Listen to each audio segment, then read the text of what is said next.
Every time I look back at what happened in Indian politics after 2014, it's almost hard to believe just how much changed and how fast. It wasn't just about who won which election. It felt like the whole definition of what counts as politics in India was being rewritten. That feeling rings true for me too. The battles weren't really just about economic policies or development anymore, but about identity majority versus minority, caste versus community. Both BJP and Congress leaned hard into these strategies, and honestly, the ripple effects are still everywhere. Exactly. And what gets me is that both parties said they were acting for the people.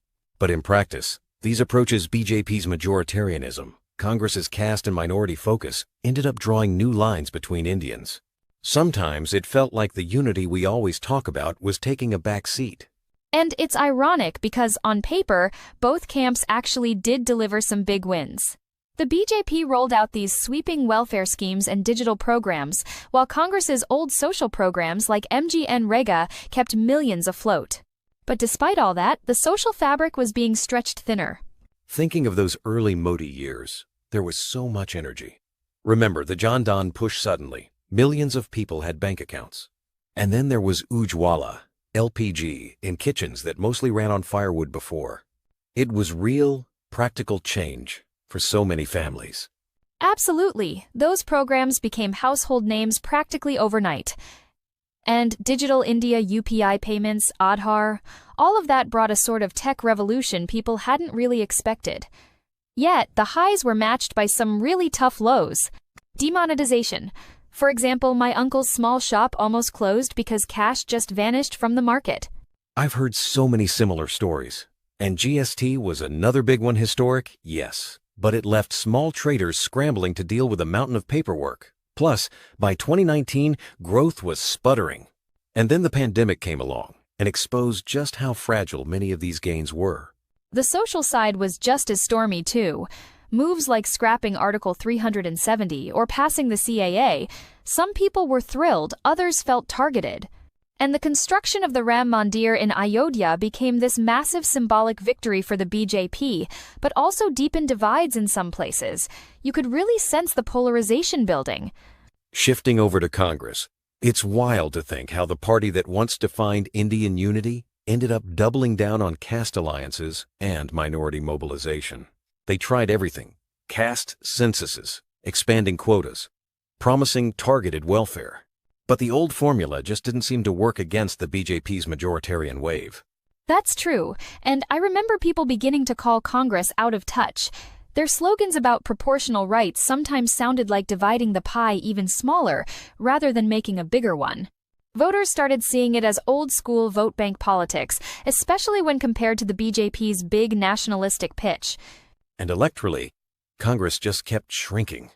By 2019, they barely made a dent in Parliament. Their earlier achievements like MGN-Rega and Right to Education were still lifelines for millions. But they didn't have much power to steer new reforms or set the narrative anymore. Funny enough, both sides kept talking about unity, but their actual strategies put more and more walls between people. It's almost like everyone forgot that integration could be politically powerful, too, not just division. Switching gears to the economy, the headlines always screamed about India's growth: 7% here, a new startup unicorn there.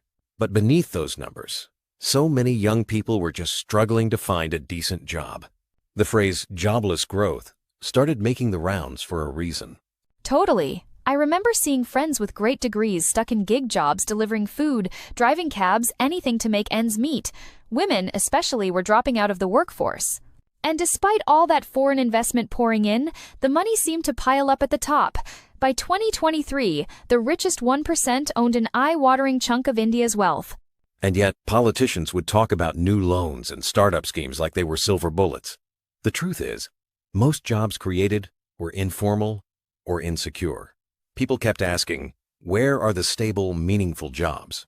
But those questions kind of got drowned out by all the political noise.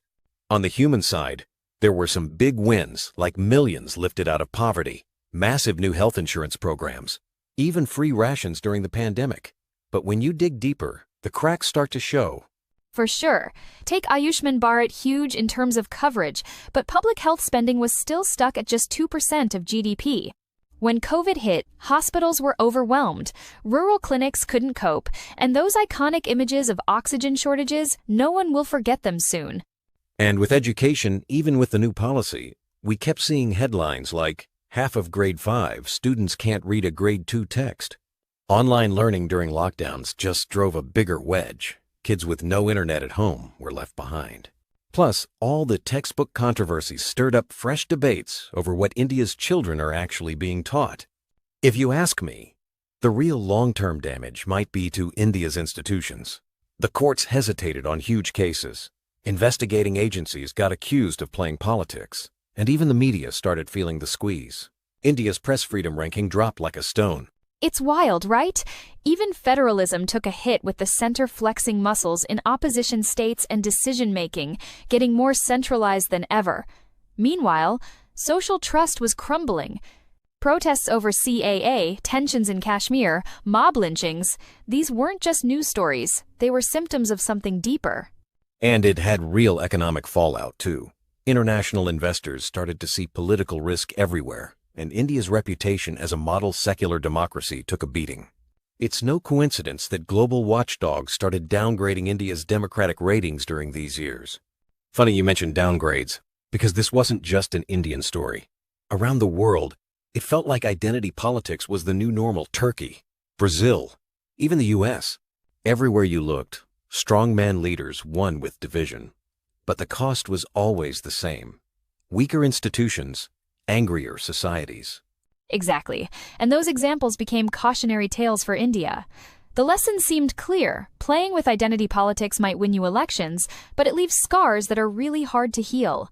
Sustainable growth and social trust get sacrificed along the way. That actually reminds me, have you ever thought about what India could have looked like if integration, not division, had been the political focus these past 10 years? Faster growth, more jobs, better safety nets. It's not just a fantasy, right? The numbers suggest real gains. I love that idea, because you can almost picture a $5 trillion plus economy with stronger public schools, hospitals that don't run out of oxygen, and way more opportunities for all kinds of people, not just those with the right connections.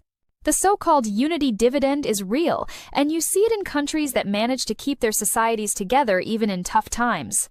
And I find it inspiring to think about a more trusting, cohesive India, shining as a democratic role model, not just for its growth, but for how it treats its own people.